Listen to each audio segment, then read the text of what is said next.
धर्मांतरण, डिलिस्टिंग और आरक्षण का मसला आरएसएस इसलिए ला रहा है क्योंकि कुर्मी, महतो बनाम आदिवासी जो चल रहा था झारखंड में, उससे ऐसा परिदृश्य बन गया था कि इसका पॉलिटिकल बेनिफिट सीधे जेएमएम और कांग्रेस को मिलेगा। डिलिस्टिंग के नाम पर आदिवासियों को आपस में लड़ाते हैं और सत्ता पर जाते हैं। उसके बाद अडानी को, अंबानी को और जितने भी पूंजीपति हैं उनको लाकर जल, जंगल, जमीन जो है सौंप रहे हैं। तो स्वर्ण जाति के लोग हैं वहां आपको आदिवासी का डीएनए मिलेगा। डिलिस्टिंग और सरना धर्म कोड के मसले को लेकर आदिवासी संगठनों में आपस में ही टकराव देखा जा रहा है। एक पक्ष कहता है कि डिलिस्टिंग होना झारखंड के आदिवासियों के लिए जरूरी है, वहीं दूसरा पक्ष मानता है कि ये सारा एजेंडा आरएसएस और भाजपा का है, जो झारखंड के आदिवासियों के बीच फूट डालना चाहते हैं। ये ग्लैडसन डुंगडुंग जी का कहना है। आप लोग बताइए कि डीलिस्टिंग के मुद्दे पर आप लोग लगातार मुखर होकर इसका विरोध कर रहे हैं। मुख्य इसके पीछे क्या उद्देश्य लगता है आपको? डीलिस्टिंग क्यों जरूरी नहीं है? आप लोग का तर्क क्या है? देखिए, हमारा बहुत स्पष्ट मानना है, डीलिस्टिंग, धर्मांतरण और आरक्षण विगत 250 वर्षों का इतिहास आप देख लीजिए, हमारा संघर्ष और बलिदान का, उसमें ये मुद्दे कभी भी नहीं रहे हैं। ये मुद्दा किसने लाया और कब लाया और क्यों लाया? ये मुद्दे तब आए जब जिन जिन व्यक्तियों को अपना निजी, आर्थिक और राजनीतिक हितों को साधना था, तब ये मुद्दा आया। और आज भी आप देखिए, ये मुद्दे आरएसएस के बड़े एजेंडे हैं।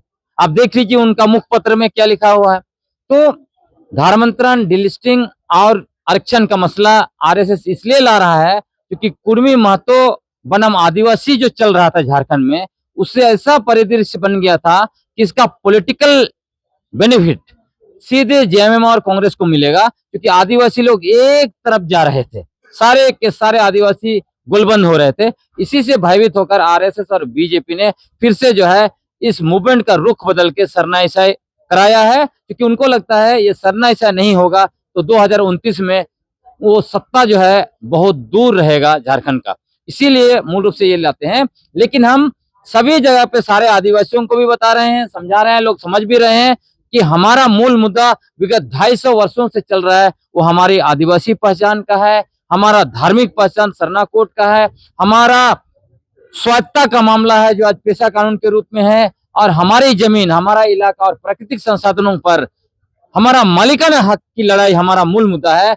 ये लोग, आप देखना है इसकी सच्चाई तो छत्तीसगढ़ चले जाइए और जो भी बीजेपी शासित राज्य, चाहे उड़ीसा है, मध्य प्रदेश है, महाराष्ट्र है, गुजरात, डिलिस्टिंग के नाम पर आदिवासियों को आपस में लड़ाते हैं और सत्ता पर जाते हैं। उसके बाद अडानी को, अंबानी को और जितने भी पूंजीपति हैं उनको लाकर जल, जंगल, जमीन जो है सौंप रहे हैं। छत्तीसगढ़ उसका बहुत बड़ा उदाहरण, चूंकि ये पड़ोसी राज्य है, कैसे वहां डिलिस्टिंग के नाम पर सत्ता में जो है कि बैठने के बाद हसदेव जंगल अडानी को दे दिया गया। दादा, रिजर्वेशन का जो कॉन्सेप्ट है वो पूरी तरीके से रिप्रेजेंटेशन को लेकर है।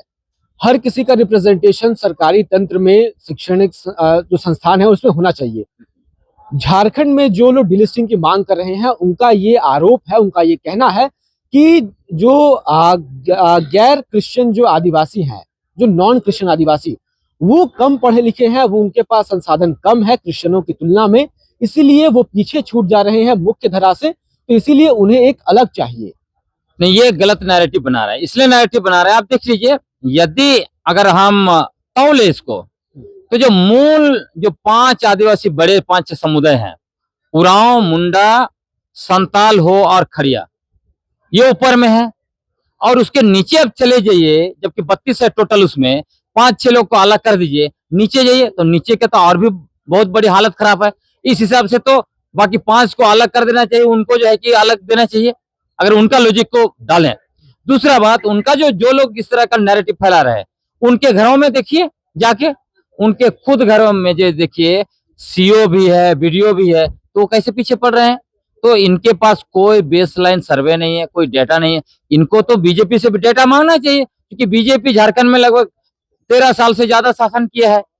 तो बिना डाटा का, बिना आंकड़ा का ये बेबुनियाद तथ्य, फर्जी नैरेटिव और झूठा इतिहास बना बना के लोग परोसते रहते हैं, यही है। इसलिए हमारा पूरा जो मूवमेंट है, सच को सामने लाना है, जितना भी हो सच ही जो है कि ये झूठ का बादल को छांट देगा। आपने कुछ दिनों पहले एक पोस्ट लिखा था फेसबुक पे, जिसमें आपने उरांव जो कम्युनिटी है, जो कि झारखंड की दूसरी सबसे बड़ी आदिवासी कम्युनिटी है, उसको आपने कहा था कि वो लोग रोहतासगढ़ से झारखंड में आए हैं, इसीलिए वो बाहर के लोग हैं। इस पर आपका क्या स्टैंड है? देखिए, ये मूलतः जो है कि ये नफरत फैला रहा है, उसको निशाना बनाने के लिए मैंने कहा था कि आप इतना पावरफुल हैं तो जाके पहले अपने पुरखों का जमीन लीजिए। देखिए, झारखंड ऐसा नहीं कि झारखंड में कोई पैदा हुआ है वो शुरू से। झारखंड में सभी लोग बाहर से ही आए हैं।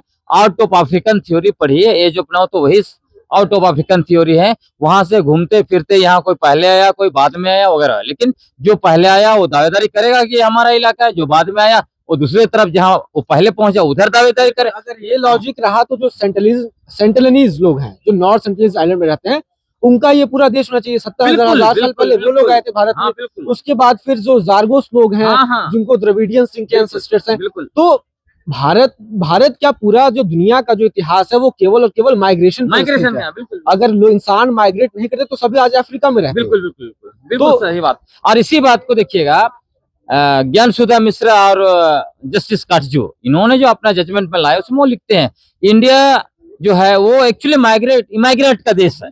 हाँ, और मिक्सचर का देश है। बिल्कुल बिल्कुल। किसी एक व्यक्ति को ये नहीं कह सकता कि मैं इस प्योर एंसेस्ट्री से बिलोंग करता हूँ, मैं प्योर ऑस्ट्रोएशियाटिक हूँ, मैं प्योर आर्यन हूँ, मैं प्योर द्रविडियन हूँ। बिल्कुल सही कह रहे हैं कि आज के तारीख में अगर आप डीएनए टेस्ट करेंगे वो सब मिक्स डीएनए। आपको इवन जो है कि जो स्वर्ण जाति के लोग हैं वहां आपको आदिवासी का डीएनए मिलेगा, और बहुत सारे आदिवासियों में स्वर्ण जाति का डीएनए मिलेगा आपको। ये मिक्सचर हो गया है, वो सब चीजें हो गई। लेकिन वो ये डोमिनेट कौन कर रहा है उसके आधार पर तय किया जा सकता है कि ये इनका ओरिजिन क्या है।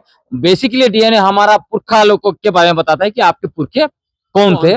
लेकिन वही है जो पूरी दुनिया में जो व्यक्ति जिस इलाके में सबसे पहले गए, और पूरी दुनिया में आदिवासियों के बारे में यही है कि जहां जहां वो गए, चाहे वो पूंजीवाद के द्वारा हमला हो, बाजारवाद के द्वारा शहरीकरण, या फिर धार्मिक ग्रुप के द्वारा हमला हो, लेकिन वो किसी न किसी रूप में अपना पहचान बना के रखे हुए हैं, पारंपरिक स्वशासन व्यवस्था बना के रखे हैं।